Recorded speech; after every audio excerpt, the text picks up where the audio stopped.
Hi, I'm James. And I'm Anthony. And this is Words and Numbers.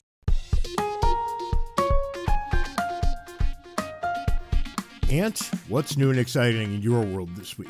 I have yet another story of unintended consequences. This is one, as with most of these stories, that economists could have told you if policymakers had just grabbed one, laid out this policy, and the economists could have said what's going to happen. The story is New York instituted a gun buyback program. Oh, here we go again with this. No questions asked. You bring your gun in and we give you the money for it. What happens is some enterprising person with a 3D printer starts 3D printing gun parts, which they then turn around and sell. This guy made $21,000 selling 3D printed gun parts to the gun buyback program before the Attorney General of New York had to change the rules to make that no longer possible. None of those ever fired a bullet. No, this is the thing of people responding to incentives. This is the first time I've seen this particular version with 3D printed guns. I have seen, and this also astounds me because New York politicians didn't need to ask the economists. They could have just Googled to see what happened elsewhere in the past when this was done. But elsewhere, towns, states have had these gun buyback programs. And what's happened is people have brought in old useless guns that won't fire. Then they use the money to go buy a decent gun. That's right. It's a perfect down payment to a real gun. Exactly, right. And almost everybody I know has at least one terrible gun around that they never fire because it could cost you your hand if it doesn't work correctly. Because definitionally, people who sell their gun to a buyback program didn't want the gun. And the ones they keep, those are the ones they do want. Yeah, they absolutely want those.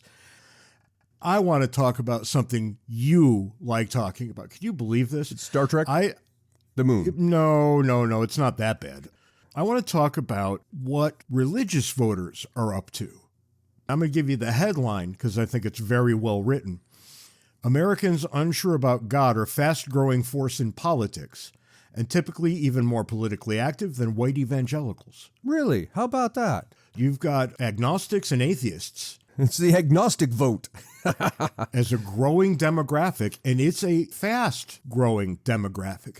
It's been over 20% of the electorate a couple of times already. Wow, how about that? I can tell you that the evangelical vote does seem to grow over time, but it's incremental growth. It's not real fast. All of a sudden, these people are going to matter in a way that they have not heretofore. I can go one step further. They vote overwhelmingly Democratic. I guess that kind of follows. It's a self-selection thing. If you're evangelical, you're probably going to gravitate to the Republican Party. Yeah. That's correct. So we've got a very interesting thing happening here, and I'm not sure how it plays out. I think Republicans should be shaking in their boots, given what I'm seeing in a chart that we'll put in the show notes for you. Trends over time matter, and trends over time happen very incrementally at first until they ramp way up. And I think we're already past the point where the Republicans could have dealt with this in a reasonable way. They do not try to reach this group, and that's going to come back to bite them really hard. Well, yeah, it's going to bite them the same way the Democrats ignoring the flyover states came back to bite the Democrats. People's natural tendency is to draw a line between the two groups and say, well, you know, you've got the people of faith on one side and the agnostics and the atheists on the other, and never the twain shall meet. I'd like to point out, and I'm going to speak here as what I would describe myself as a person of faith, that actually I'm quite comfortable with our politics taking an agnostic turn. People will hear that and say, well, we need the government to protect religion. Yeah, but you want to be careful. You don't want the government dictating religion. I don't want the government actively having a say in religion. There are First Amendment issues here all over town. There's clearly the First Amendment issues, but there's also this thing at the root, which is anytime you invite the government in, even for well-intentioned purposes, you're inviting in some power that can be co-opted in the future by somebody else to do things you may not want it to do. And so all told, I break with the founders here. Government needs to keep its nose out of religion, for good or ill. That's actually a different matter, right? We're talking about electoral politics here and how demographic groups vote. So I don't know how you address that. I really don't. If I'm an advisor to the Republican Party, all I could tell them is you should pay very close attention to what's happening here because it's going to cost you big over the long term. And you don't see it now because you don't want to see it now. But by the time you have no choice but to see it, it's too late. On to the foolishness of the week. I want to take us to Italy. I've been there, I think, 3 times and loved it every single time. This is a fantastic place. And yet, to the headline, sympathizers mark centenary of Mussolini's rise to power in Italy. What is wrong with the Italians? Wow. Let me read you the first paragraph from the article because it condenses all the idiocy in the rest of the article. Several thousand black-clad fascist sympathizers chanted and sang in praise of Benito Mussolini as they marched to the Italian dictator's crypt 100 years after Mussolini entered Rome and completed a bloodless coup that gave rise to 2 decades of fascist rule. What is with people looking back at World War II and saying, you know what we really should do? We should get around to praising Benito Mussolini. Well, it's not much different from what you see here on college campuses of students walking around with Che Guevara shirts. In a lot of cases, I think the people don't understand this person that they're holding up. In terms of Che, a number of the people wearing his shirt would have been killed by Che. Right, yeah, themselves, right. I don't know how you miss that. I have this blanket rule of not wearing anybody's face on my t-shirt unless it's a really good guitarist. But generally speaking, really good guitarists don't kill people.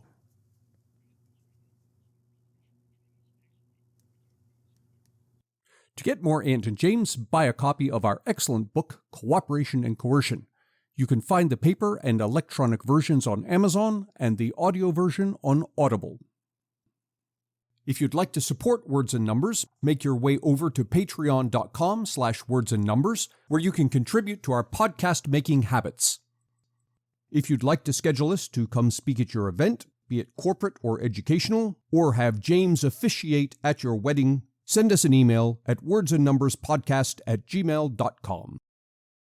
For one-stop shopping for all things James and Ant, visit our website, wordsandnumbers.org. This Halloween episode of Words and Numbers was recorded live in front of an audience at the College of New Jersey. Our guest is Professor James Stacey Taylor. Dr. Taylor is professor of philosophy at the College of New Jersey and the author of Steaks and Kidneys, Practical Autonomy and Bioethics, Death, Posthumous Harm and Bioethics, and most recently, Markets with Limits. Thank you all for being here. This episode is going to come out within a couple of days of Halloween. So we thought it would be kind of cool to talk about a Halloween-themed topic. That is the rights of the dead. Specifically, what rights might or might not dead people have. To emphasize that this is a serious question, I throw out a couple of examples. Marriage contracts in most religions of which I'm aware of, and of course with state marriages as well, cease upon the death of one or the other of the individuals, which would kind of point to the direction of, well, the dead must not have any rights at all if there's a contract here that ceases upon the death of one of the people. But then you get other things like debts, financial obligations that somebody has. When they die, those obligations don't disappear, which would seem to indicate that there is at least some relationship left between the creditor and the dead person. However, that financial relationship stops at some point because while the estate of the decedent is required to pay off the debts, if once the estate has paid out all the assets it has and there are no assets left, the creditors are just out of luck. They don't get any more money, which would tend to look a lot more like that marriage example where the person's dead and now whatever financial arrangement you had is broken now. And then you get wills, where the state actively recognizes the intent of the dead person. And so we say, well, the person, when he was alive, wrote this will, and the will says that the following things are to happen with his belongings, and the government actually will bring the force of law to bear to enforce the will of the dead person.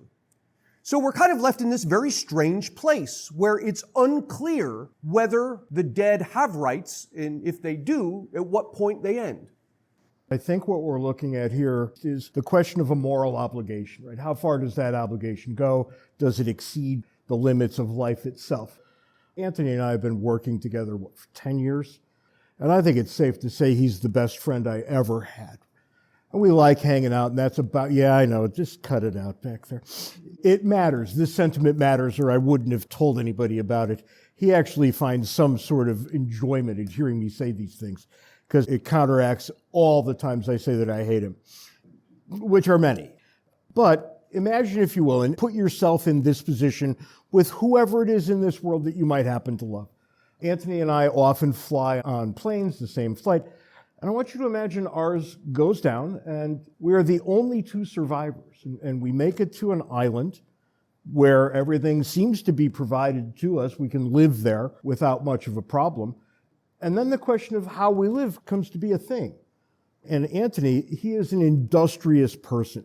You all know somebody like this. He's constantly working on something, and by the time I start with anything, he's 3/4 of the way done. It kind of makes my life much easier that way. When we get on the island, that's his approach there too, right? And he gardens. And I do exactly one thing. I fashion a hammock. I hang the hammock. My work is done here. I'm going to be lazy. No matter what inputs I have, sloth is always the output. So differently for Anthony, no matter the input, industriousness is his output. And before you know it, as I sit there whiling away the days, he's got the entire small island looking pretty good. And he's growing plants, and they're bearing fruit and all this kind of thing. And then, as luck would have it, Anthony gets very, very sick. And we both know he's dying. At the very end, he calls me over and he says, "James, I need you to promise me something." I said, "Sure, Ant, whatever you need. What's it going to be?" He says, "After I die, I want you to tend after my gardens. Keep them going." And I, of course, say, "Don't worry about a thing. I will absolutely do that. Don't worry."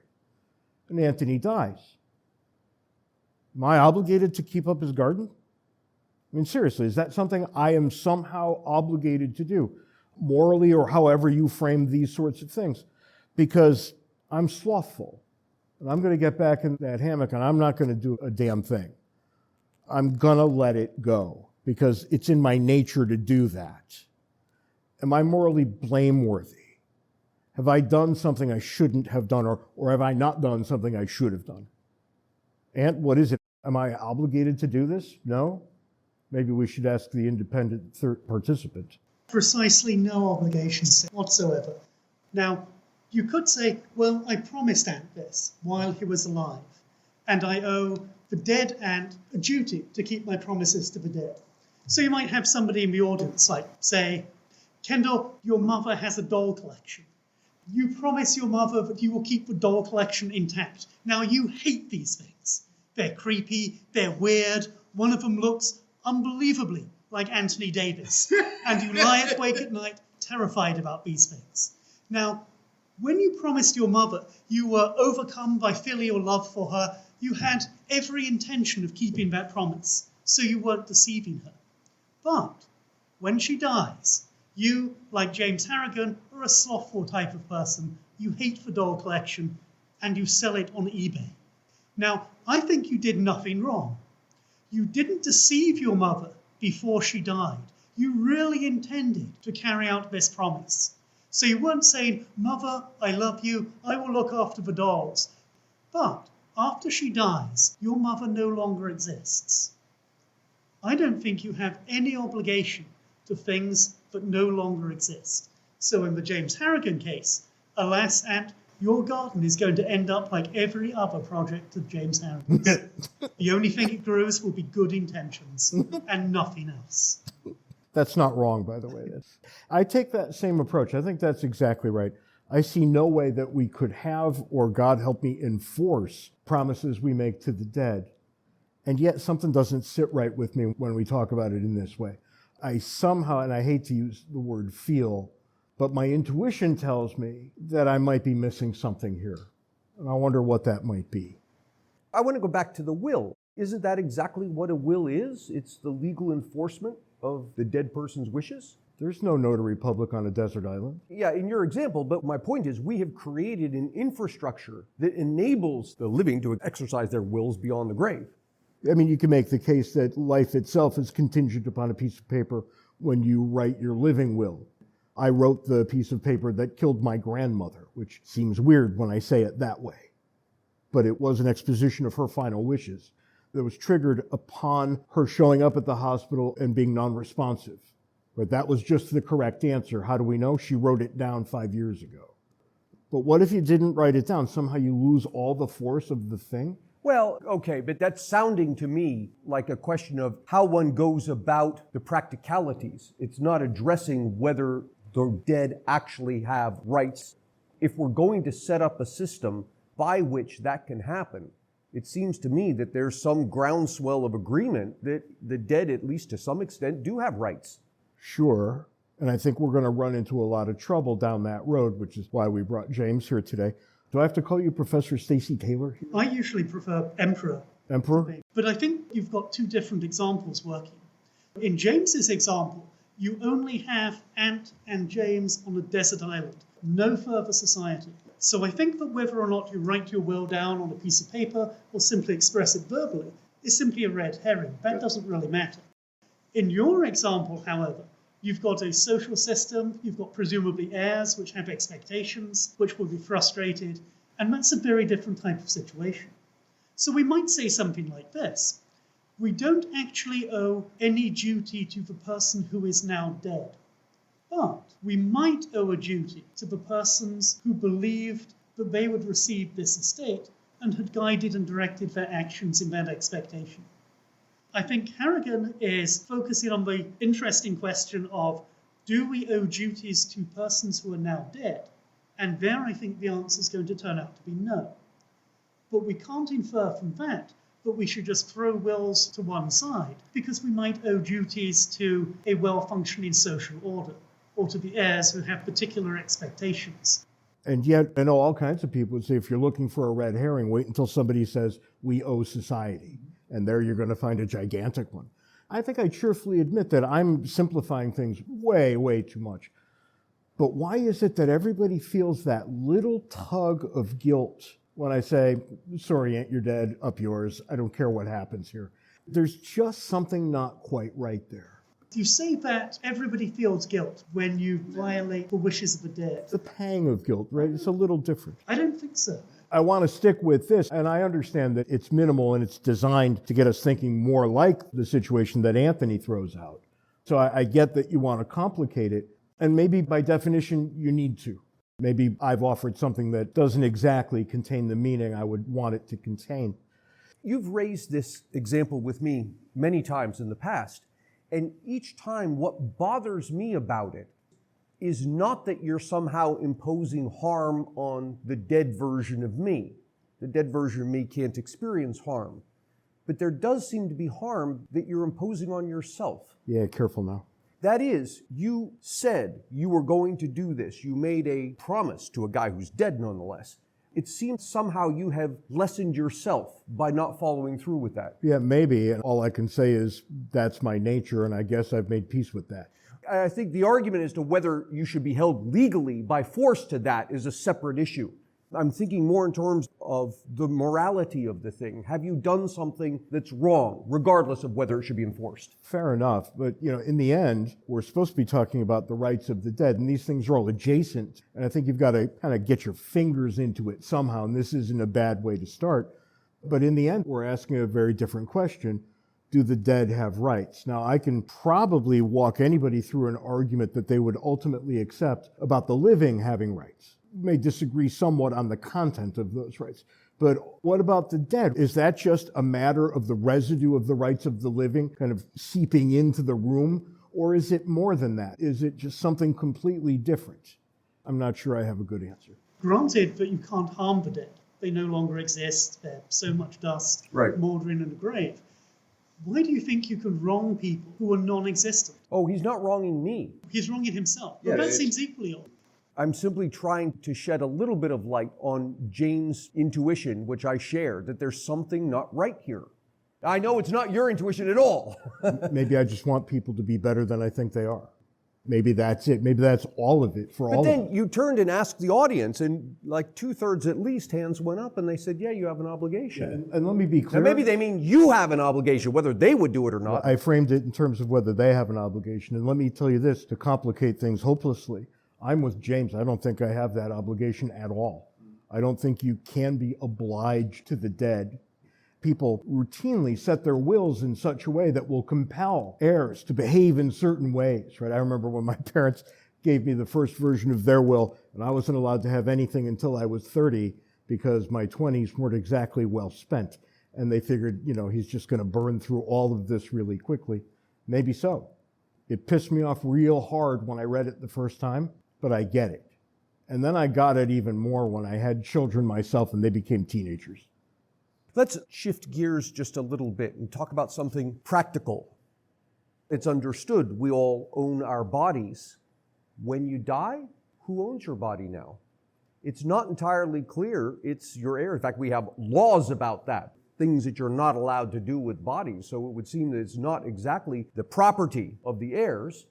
It seems to be the case it's not the property of the dead person either, given how our conversation's been going. And as usual, you're trying to assign property rights over something, this time a dead body. Yeah, so... It's finally gotten creepy. Well, what are we going to say? The state owns it?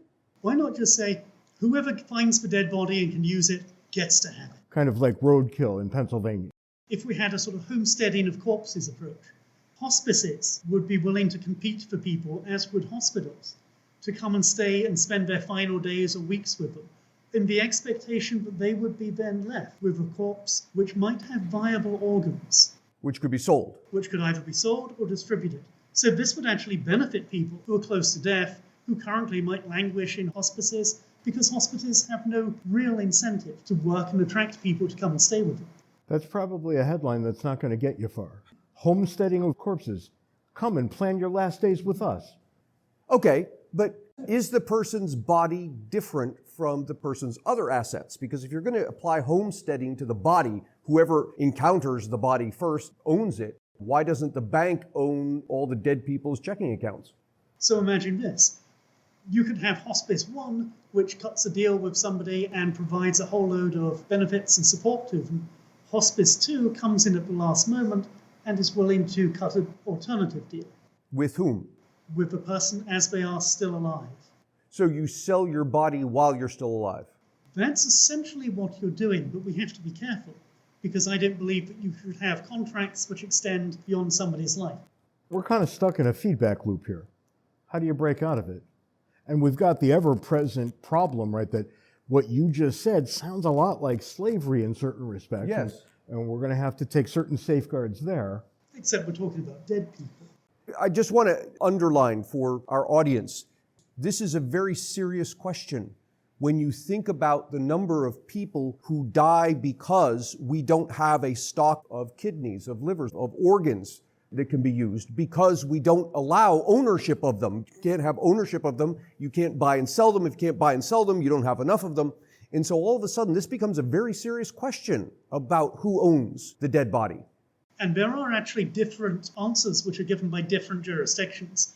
So as far as I know, with only one exception, sales of kidneys from living persons are legally prohibited in every country on the planet. The exception is going to be Iran. How did we get here? How does Iran end up with the most reasonable answer in the family of nations? Now, the other example we can give is plasma.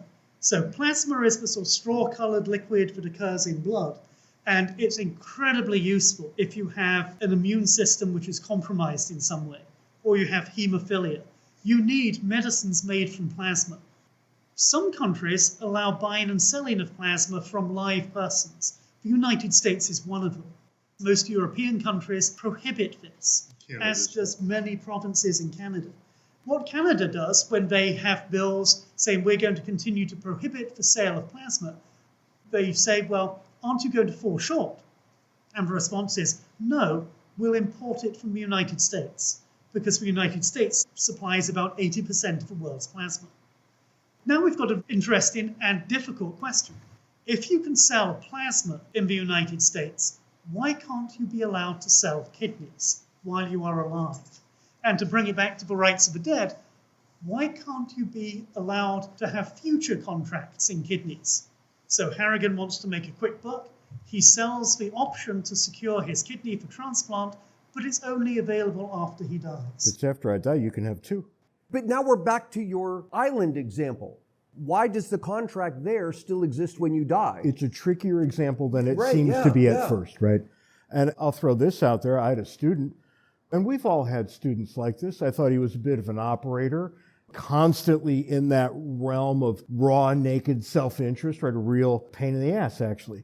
And he graduated, and he got a job, and he was working in a restaurant, and one of his coworkers, young guy, 3 kids, fell very ill in the hospital, needed a kidney. And my student went and gave a kidney, which I think is the most selfless, wonderful act anybody I know has ever done. It works out in such a way that he donates a kidney that goes to somebody who can accept it biologically, and then somebody else's kidney goes to his friend. It's a double-sided transaction. So it is a worthwhile thing, but look at what he had to do. I mean, he had to really lift quite a lot. And you know there'd be an easy answer if you could sell a kidney. There would be businesses dedicated to only that, and they would do it quite well. And yet we look at that, and something about our moral intuition says that you shouldn't be able to sell a kidney, and I get that. I don't think I have that, but I understand people who might. And look what it does. It's a loss all the way around. People lose. And by lose, I mean they die. Yeah, and that's the strangest thing, because I would imagine that virtually everyone would agree that that kidney belongs to the person. It's his property. But if something's your property, you should be able to sell it. If you can't sell it, it's somehow not your property. You do not have full agency over it. Imagine that James Harrigan, through some miraculous stroke of luck, acquires the only surviving copies of the original Declaration of Independence. I'm trying to do exactly that. James Harrigan decides, this is now my property. I've purchased it legally, it's legally mine. And God, I hate the United States. And he tears it up slowly. Now, this is a historical, irreplaceable document. It's his property. Can he really do with it as he wishes? What do you think, Ed? Yeah, that's problematic. All of a sudden, you want to use the power of the government to keep me from doing that which you would have said is well within my rights. I mean, not only within them, but well within them. Yeah. No, I don't disagree with any of that. I'm just astounded that at this place where we start with dead bodies, that there are very solid arguments in both directions. And the two directions are mutually exclusive. That's the tricky bit, right? There are perfectly good arguments here. And I'm not sure that we have the firepower to decide which one is better, which means one may not be better than the other, may just be different. But notice something fascinating here. We were having this discussion over lunch today, and this thought occurred to me that this problem that we have of there are very good arguments both ways, it's very unclear how to deal with this, exists at the end of life when it's as if your rights are winding down. And at some point, and you can see this coming, because as people get particularly elderly and particularly infirm, we tend to understand they have fewer and fewer rights. So people who are the caregivers can make decisions for them until death, when clearly maybe you have no rights. Maybe you do, I don't know. Now, reverse it, and we have the same exact problem at the other end. It's very clear that prior to conception, there's nobody there, so there's zero rights. And it's very clear that when you reach age 20, you're a full rights-bearing individual.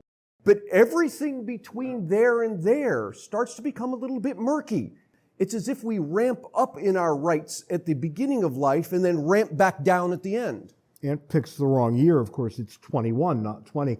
And look at how arbitrary that is. Yeah, right. You could have easily said, well, who the hell cares, at some point. And that's about where we are, right? It's at some point. But we shelter you until you're about 21 in the law. And there's, I think, perfectly good reason to say 24 or 25 is the better answer, because we can look at the evidence that your brain has not fully developed even at age 21. So maybe you're not a full person until your brain is fully developed. Well, that's interesting, because that's the same kind of argument we use on the other end, where we say you're becoming infirmed and therefore you can't make decisions that you used to make. And on my grandmother's case, we relied on a decision she made years earlier. Right? We have the capacity to say, look, in the event of, take all the machines off me, and whatever happens, happens. And everybody knows that 99.9% of those people pass away almost immediately. And then we have all these ancillary questions like, okay, we've just killed grandma. What can we do with her organs? It sets off a series of dominoes. I'm not sure where that ends, nor am I sure where we could legitimately say, and this far and no farther. But before we move to those dominoes, notice that I'd just like to point out and make it clear to everybody in the audience that both Ant and James are in agreement that none of you are full persons. That's right. That's it. I just think that should be underscored. We're not entirely sure about ourselves either, so. Well, I'm pretty sure about. But, and you also noted something which I find striking. You said prior to conception, there's nobody that exists, so there's no rights. That seems perfectly reasonable.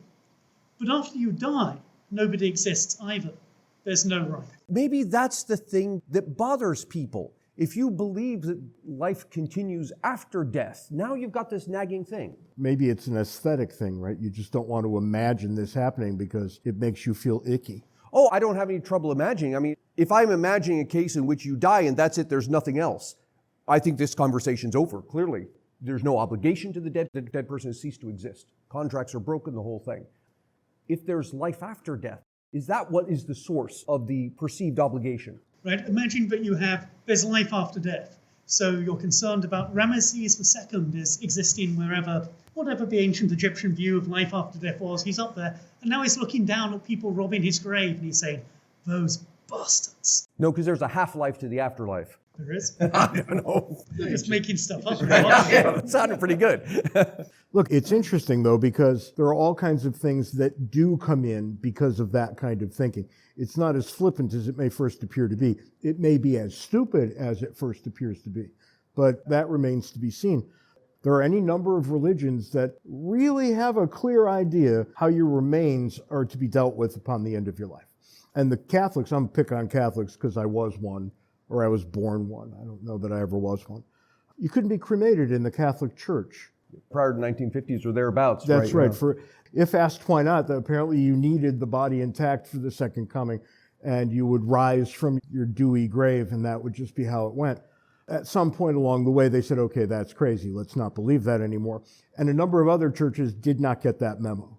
So there are all kinds of religious orders out there that will disallow you from removing any of the bodily integrity of a corpse. And that's just weird. I don't know why they think this, but I guess I don't have to know, right? It's none of my business.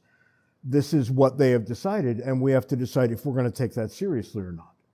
And if we don't think the dead have rights, that's strike one against them. I leave open the possibility that it's not, that maybe the religious order as a group has something to say legitimately about that body. Boy, look at all the arguments you're going to have to make to get there. But the Catholic approach raises interesting questions. So imagine this is a true story. In 1415, the Catholic Church tried and then found guilty John Wycliffe for heresy. He was spreading views which were contrary to received doctrine. He was tried, found guilty, and then, in traditional Catholic fashion, burned at the stake. Things look bleak for John Wycliffe until you learn that John Wycliffe had actually died about 20 years earlier and had been dug up for the purpose of being tried and then subsequently burned at the stake. They tried his corpse. No, they tried him. He was there. There was somebody working his jaw behind him to respond. Things went badly for him.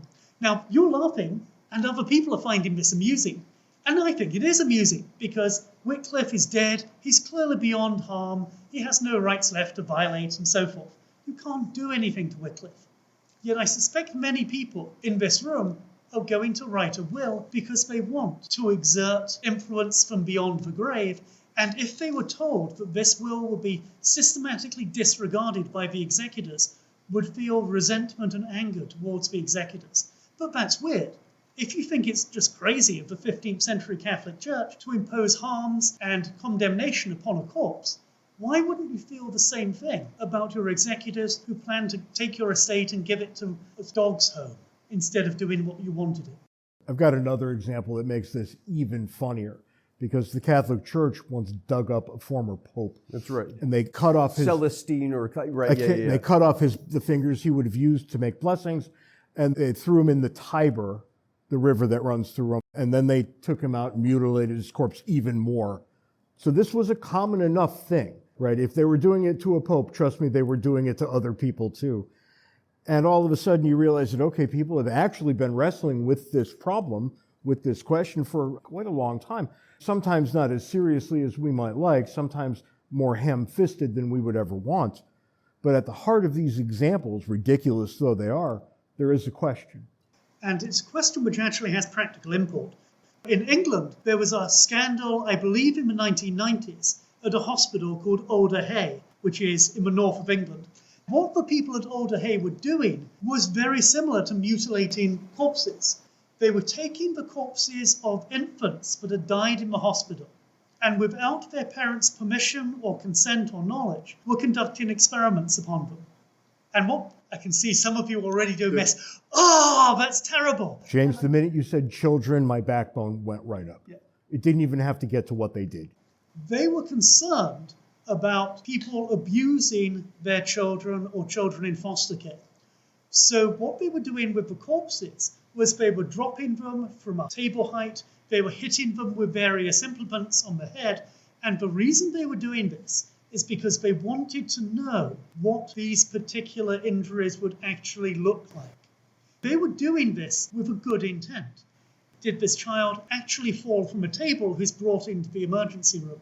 Well, we know what those injuries look like now because we performed the experiments. Or was it a child who's been hit by their parents, and we might need to know that this is a child who's at risk of abuse? So the people performing these experiments, they sound grisly and unpleasant and pointless, were doing it for good reason. They wanted to protect living children. But when people found out about it, there was an absolute outcry. You're not treating the dead with respect. You're abusing them. You're violating trust. We can see why this is so, but it does raise an interesting question. You're not actually harming the children you're experimenting upon. If this was kept secret enough, and it was kept secret for months, if not years, the parents would not know. They would not be harmed. So shouldn't we say the only wrong step that the experimenters did was to let themselves be caught? Maybe they should have continued these experiments. Presumably, the experiments would have helped live children who were vulnerable to abuse. We come up against something like this, very interesting. When you get a good look at the interior of the Nazi regime, you realize that one of the things they did was all kinds of crazy experiments like this. And there were so many of them over so many different populations that there is probably some pretty good medical information contained in these records. Do you use it? And that's one of the premises of a novel by Zadie Smith. At the start of the novel, you encounter a person who's been working at a Nazi concentration camp as a medical doctor conducting horrific types of research. He then vanishes, and you think you're never going to encounter this character again. Right in the last few pages of the novel, it's revealed that much of the experimental research on aging that is about to revolutionize human life was the direct result of this Nazi doctor's experiments. So we do have an ethical question.